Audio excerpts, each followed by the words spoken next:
greatest digital asset ever created. I'm so glad I accumulated before the space got saturated. XRP the greatest digital asset ever created. Make the haters aggravated, get the spaceship activated. XRP the greatest digital asset ever created. I'm so glad I... Yo, what's goody? What's good? Listen, I've been in and out because there's so much news right now. Yeah, I don't know, man. Don't wait till it happens. There's so much information. I feel like now at this point, I'm like repeating myself, but just having news that comes out that, obviously I just want to be on the platform just to show my face, to make sure and let everybody know I'm still here, I'm still rocking, I'm still rolling. Hope everybody had an amazing 4th of July weekend. But I wanted to get into Greg Kidd real quick, where he called it pretty much saying Ripple is a bank and how they're going to transfer and to become a bank license. And this was in XRP Las Vegas. I want to let you guys hear and see this.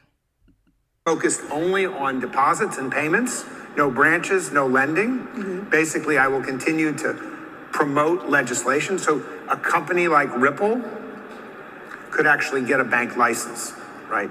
And so, not saying that they want to, but we're going to make it such that banks no longer have a monopoly on banking. Banking should be accessible.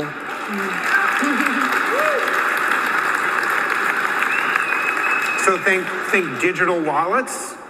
Think remittance companies, could be retailers, all of those should be able to be, and I believe that in the future, not the very far out future, but the cost and price of payments, because the cost and price of payments is almost zero on the XRP ledger. There's no reason that payments shouldn't be universally accessible and the price charge should be zero. It's like a public good, and that means banking is just basically like breathing the air.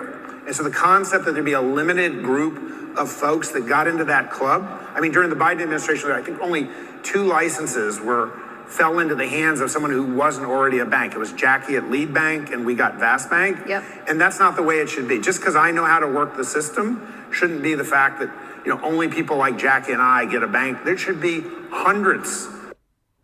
All right, well, if you don't know, he used to work for Ripple.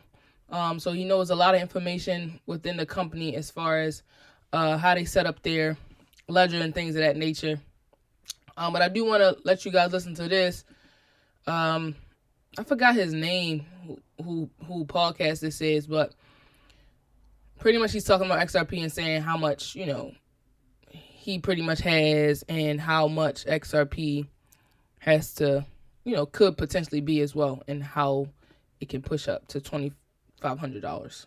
So let's talk about XRP, because I bought a chunk. What happens if it goes to 2,500? What needs to happen for that to happen? There's a lot of things that that's the requirements for that to happen. A lot of people just tell you, flip a switch, get out of here with that stuff. There's actually global macroeconomic events that need to play out in order for that supply shock to take place to push it to that value.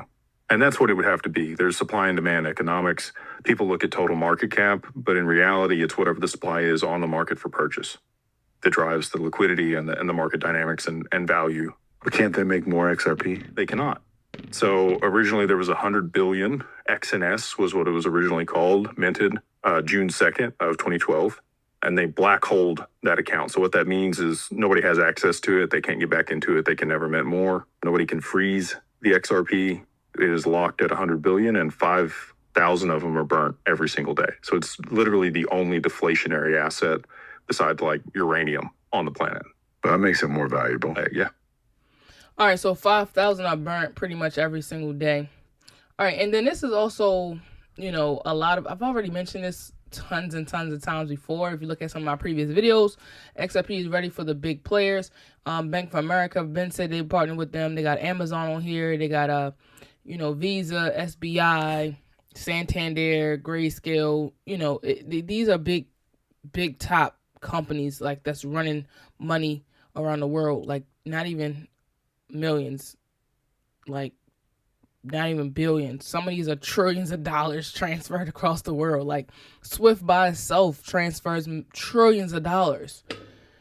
BlackRock, like one of the number one assets in the world. Like, come on, man.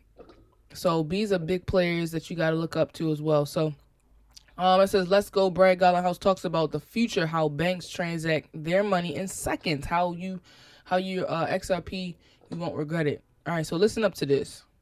XRP is like a Bitcoin. It's a digital asset. It's today the third most valuable digital asset.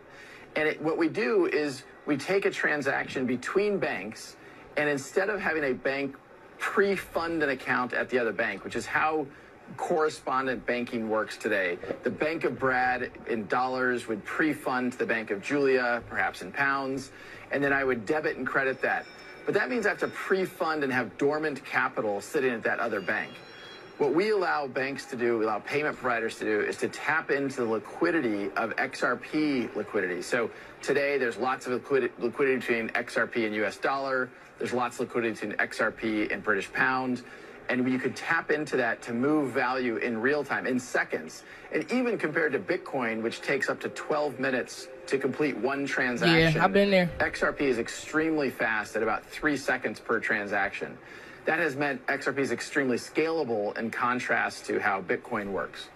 The consumer itself doesn't actually see that it's flowing through XRP to solve the problem. What the consumer sees is simply a better product at a better price. And so we're seeing more momentum than we've ever had around using XRP to move this liquidity around the world. And so we couldn't really be happier about how that has played out in a world where there's still a lot, I think, of FUD, a lot of uncertainty, a lot of doubt about what's going on in crypto. This is a real use case solving a real problem for real customers. But yeah, I've definitely seen firsthand. I mean, even those who are been in crypto, they've seen firsthand Bitcoin is slow as hell. Like, I tried to send myself like $300 of Bitcoin the other day, and I'm just like, oh my gosh. It took like at least 40 minutes just for me to get the money, and I'm just was making sure I had the right address, make sure I write the, correct tag and all that other stuff like that when I was sending the money. And I'm like, God dang, if they had XRP, it would took 2.3 seconds to send to my account. But yeah, Genius Act lawsuit will end. It says July 14th. Utility owns charts are primed as heck. Let's look at this though. Set changes, massive changes in the $23 trillion world of big finance. In the months ahead, central banks around the world are planning to go digital. Many of the legacy banks you've heard of, where you probably even keep your money, like Bank of America, Chase, Citi, Wells Fargo, they're about to be reset, overhauled by a new type of technology called fintech, which is short for financial technology. Yeah, can I ask you, what exactly does that mean for the banks and all of us, you and me? Essentially, it means the function of our banks is about to change. They probably won't raise public suspicion about it by changing the signs on your bank's branches. But according to my sources, the Federal Reserve will soon own all the banks. And your local branch, it's simply going to be like a licensee of the Fed. In other words, the banking infrastructure is being rebuilt from the ground up. And very few Americans are aware this is even happening. We are right on the verge of a once-in-a-generation opportunity to profit by investing in the companies that are building out the architecture for this massive shift. Put simply, financial technology is revolutionizing the $23 trillion old guard banking industry. $23 trillion. Like, what? Oh my gosh, this is the greatest time in history, guys. So even if you have just a little bit of money on the side, like, don't go to Chick-fil-A, get some crypto or buy a piece of stock that is on XRP's partnership. Like, you gotta start being producers and not just consumers of everything is going on, because that is how the rich gets richer. And I'm gonna end it off with this. It's pretty much XRP ETFs are going into attract $8 billion inflows in 2026. XRP primed for success. This is the CEO of Crypto.com. Listen up. Next couple of years, I think altcoins that have strong flows will outperform.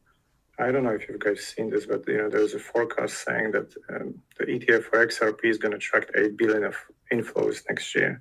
So you can imagine what kind of impact that may have.